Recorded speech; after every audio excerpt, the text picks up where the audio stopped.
Alright, I got 10.5 minutes to use up on my memory card at the minute before I need to get rid of it and wipe it clean. So I'm going to run through this as quick as possible. Welcome back to another video. This one is an important one. You'll know if you've been following, which I'm sure you have, the last couple of weeks. We've obviously been in lockdown. We've obviously been doing a lot of Zwift racing as well. And I think it's obvious to say what my strengths and weaknesses are. Like, you can see that, I can obviously see that. I don't even have to look at the data. My biggest weaknesses, my biggest limiters are sprints, and particularly for my size, which is like 59 to 61 kilos, my biggest weakness is anything under 20 seconds.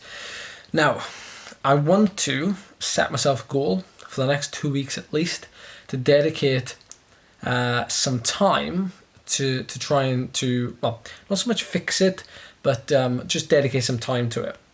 So I'm going to run you through. I've taken a couple of hours, well, not a couple of hours, about an hour or two to break it down, do a little bit of research to get really specific for myself, to try and get as much as I can out of myself in the next 2 weeks, to see kind of what the process is and see how I can actually develop in 2 weeks.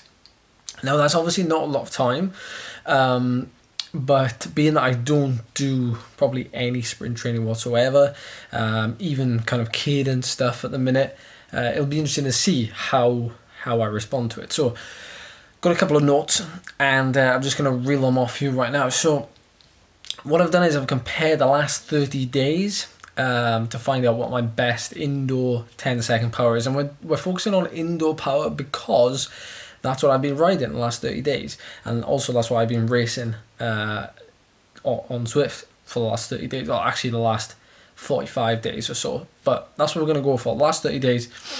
My goal is to improve indoor 10-second power from 794, 13.3 watts per kilo, to 850 watts, which is 14.2 watts per kilo. And I've given myself a time scale to do this by June the 15th, which is 4 weeks time, but I'm actually going to be doing these sprint workouts for the next 2 weeks.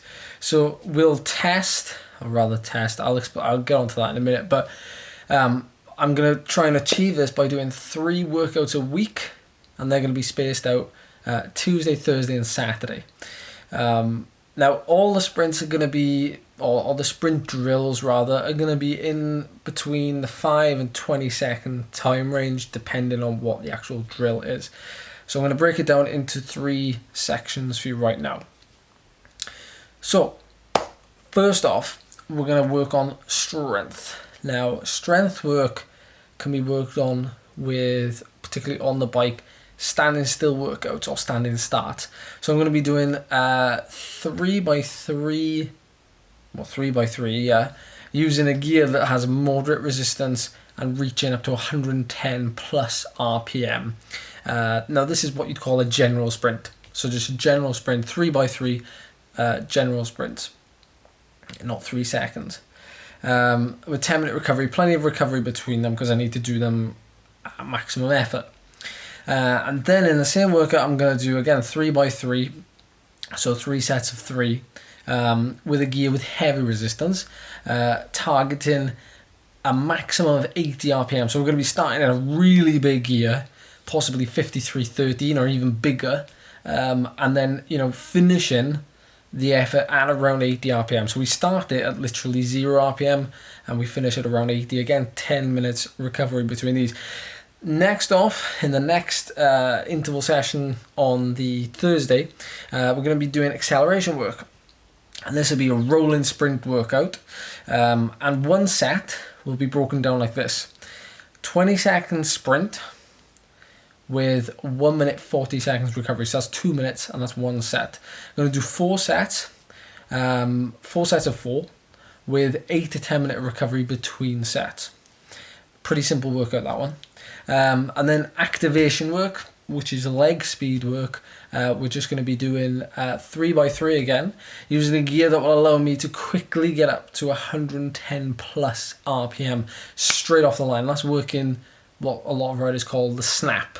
So in the Zwift in particular, I think some of you will see that a lot of riders hit a massive peak in a very short time. And this actually works very well in the game in Zwift.